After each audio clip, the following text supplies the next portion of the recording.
Hello, my name is Yasmin Euphemia, aka Sugar, and I'm here today with...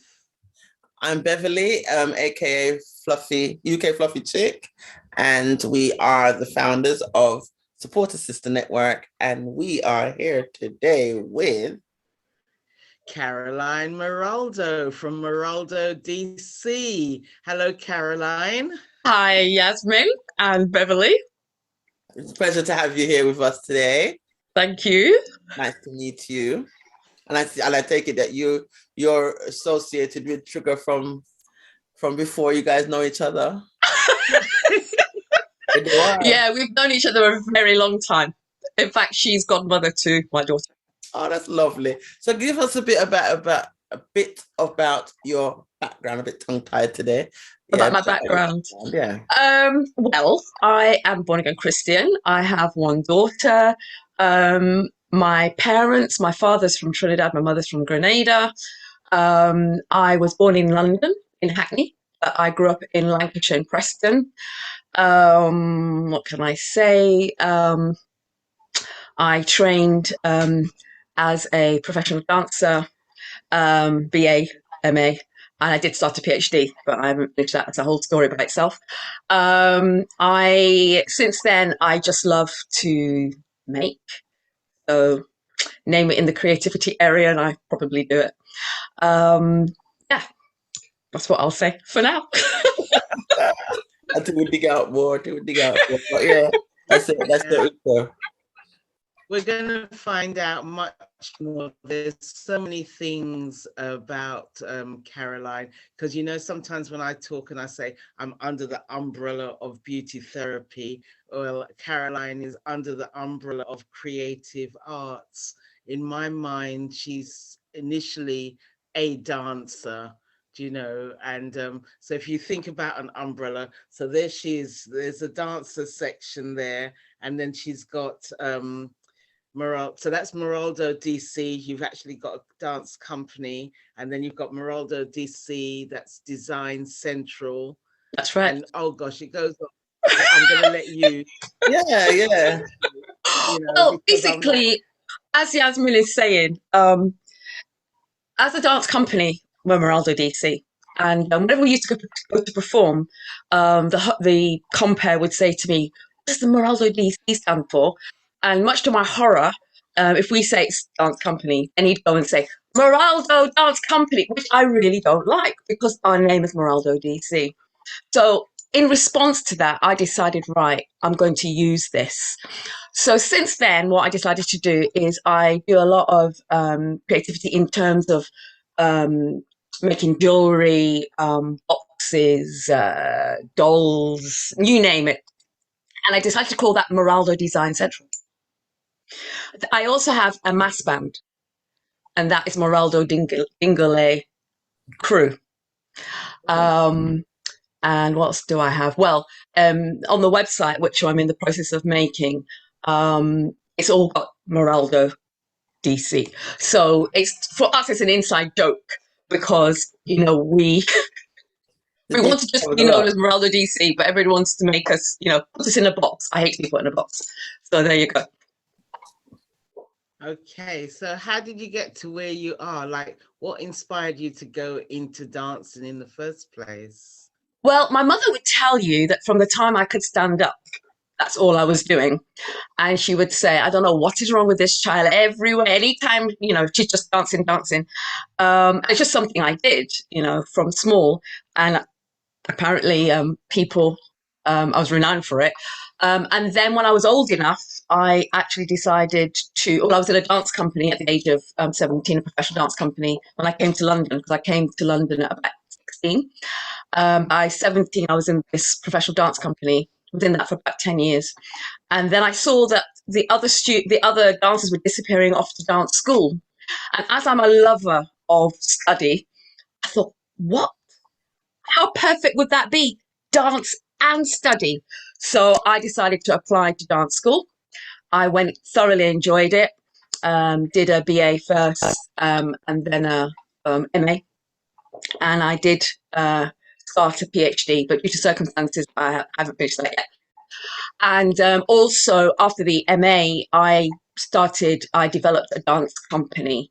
And at the time, people said, well, your name is so unusual, so why not call it Muraldo Dance Company? And that's where that started. Yeah. So that was, it's just something I always did. I was known for it, Carol the dancer. And so I made it into my career. And where are you based, Caroline? Like most artists, I don't have a base, as in everything happens there. I work from home, and I have a space where I have a lot of my costumes. I make costumes as well and stuff. That's based at the Bernie Grant. But teaching wise, I teach at different venues.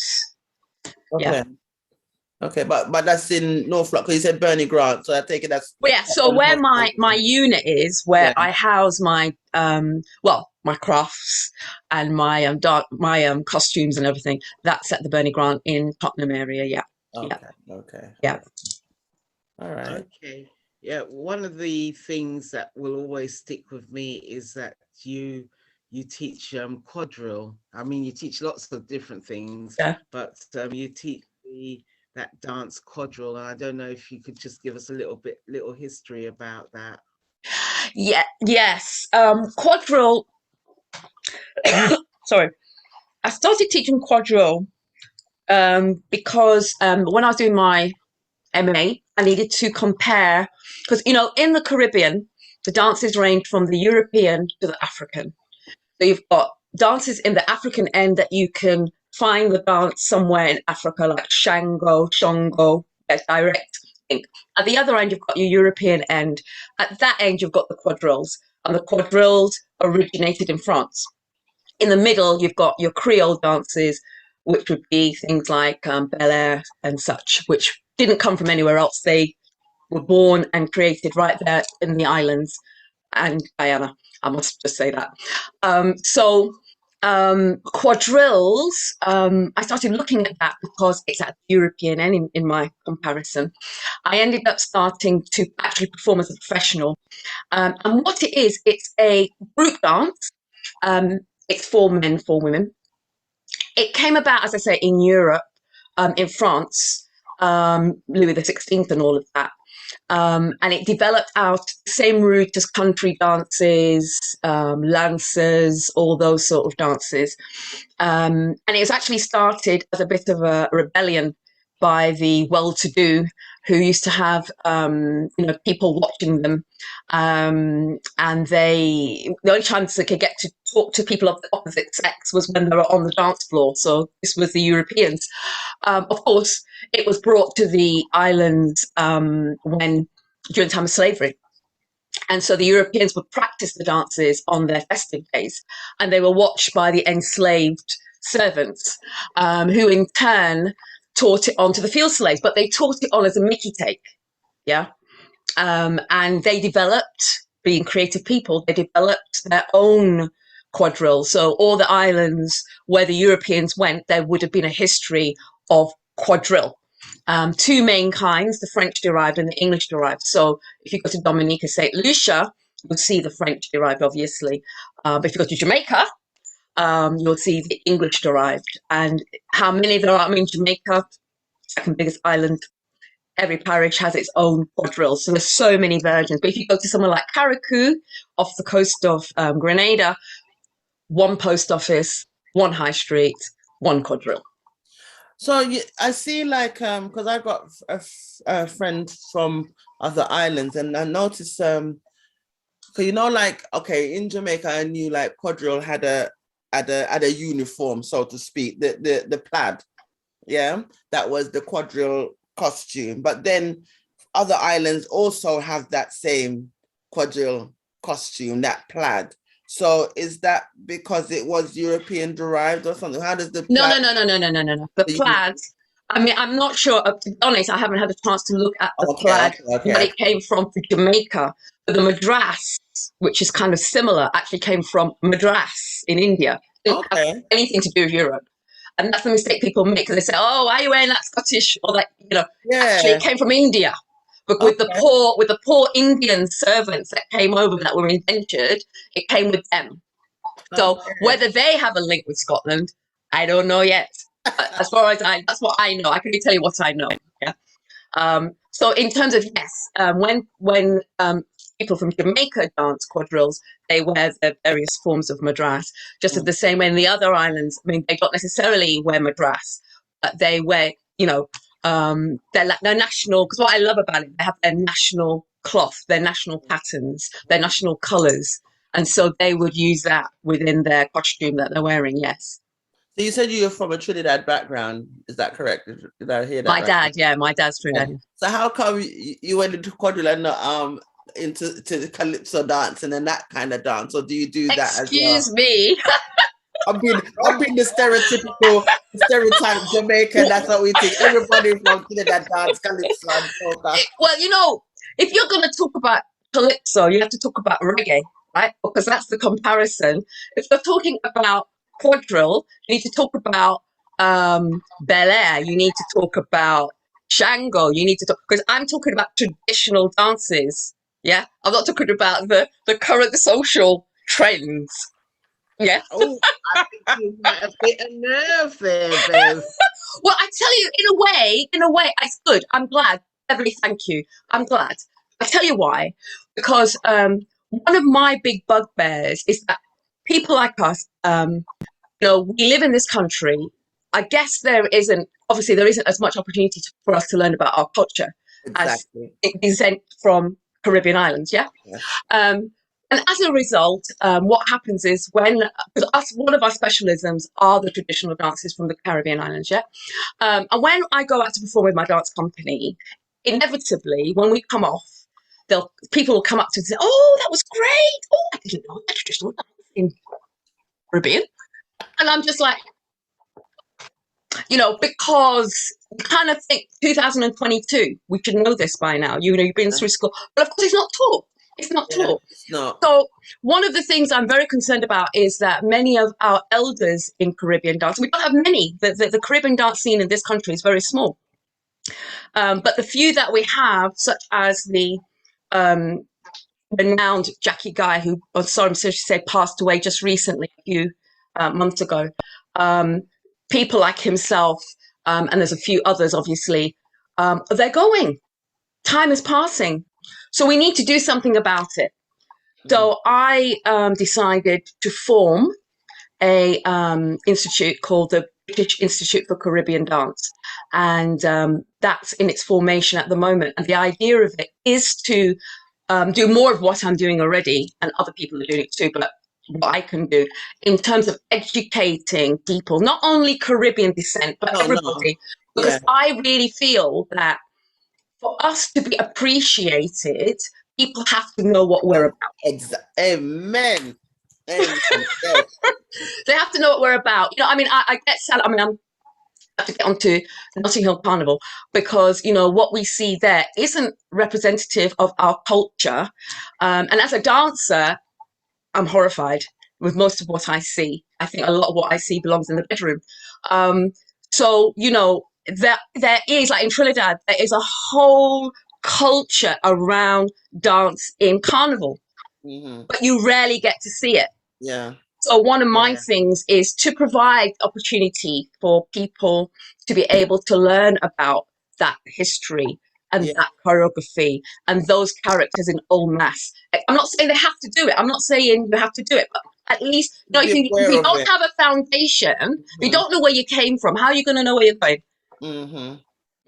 So that's one of my big things in dance that people usually, when I say Caribbean dance, they'll say, "Oh, reggae," or soca, or whatever. And I'm not saying there's anything wrong with that, but I'm saying people are unaware of the rich tradition that is of the Caribbean islands. Yeah. Yeah. Excellent. Yeah, that's very, very true. As I felt that passion come through. Oh, I felt the passion. And you mentioning the carnival, you also make carnival costumes, don't you? Yes, I do. Yes, I do. Yes, I do.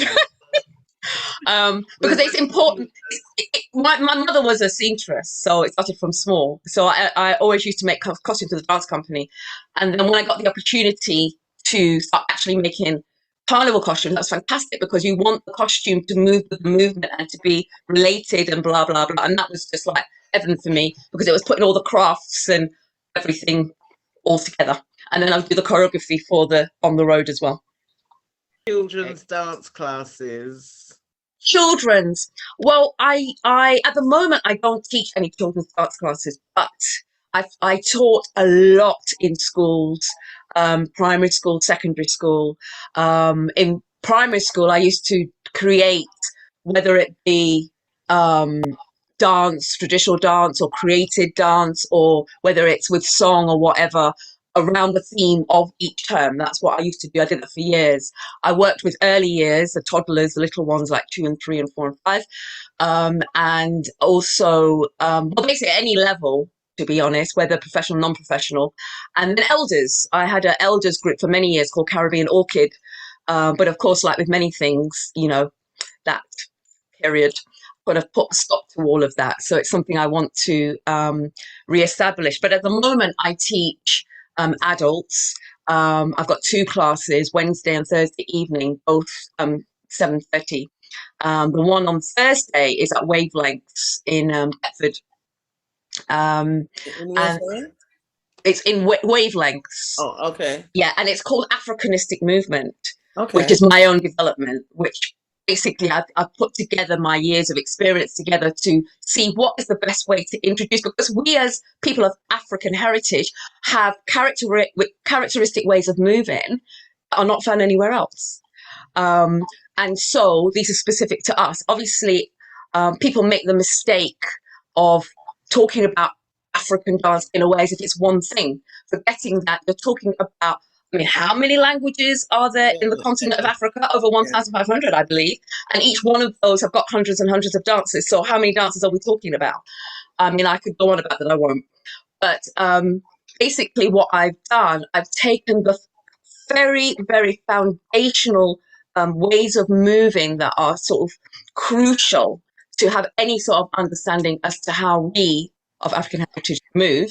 And I formed a class to give the experience to anybody who wants to try and, you know, real isolated movements, real, I mean, polyrhythms, you know, etc., etc. We don't traditionally use count 1, 2, 3. No, we don't do that. We do feel, which some people find very frightening, but c'est la vie. And, you know, there's quite a few things, you know, that we do that other people don't do. But it's just as valid. You know, I went through dance training, and of the way it's taught, this is if this is the way, but it's not the way. It's the way for the people for whom that belongs to in their culture. Our way is not the same, and it's just as valid. So that's what I teach, and I do it through exercises of dance, etc., movement, and I tend to focus, whether it's Wednesday or Thursday, on a sequence or a dance from Africa, some country or culture in Africa somewhere, or on the Caribbean. So I usually use those kinds of things so that so students can get a sense of completion, of achievement. Right. So they learn, you know, how to do whatever they're doing, but then they use it within a sequence so that, you know, they can feel that, yeah, I manage with that, however they manage. Excellent. So what is your goal, your ultimate goal with where you want to go with the dancing that you're teaching? What is the... Well, I think with the teaching, the goal is simply to give people the opportunity to see that our dance is just as valid, that it's not some easy thing, you just, you know, shake up your waist and that's it. There's so much more to us than that. Mm-hmm. Yes, I'm a daughter of a Trinidadian. No, I don't just wind up my waist. Yes. And there's so much more to us, and that's the aim. My aim is for people of African heritage to help them to see what we have. I think it's so near to us, we don't see it. Yeah. And to see that dance is valid, because, you know, I remember when I told my mother I was going to dance school, she said to me, "Carol, you're going to go and jump up and down all day for what? You know, you know, there's a lot of parents of that generation who don't see the arts as a job. It's not a job. Yeah.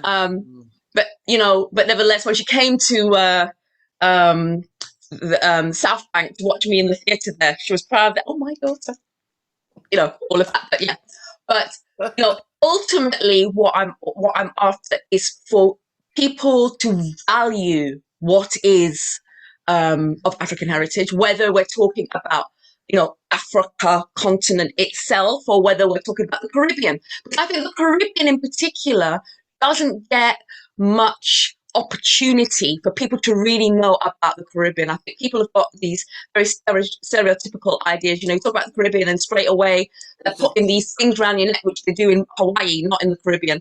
And then they're, you know, playing a bit of steel pan, or they're doing a bit of reggae, and that's it.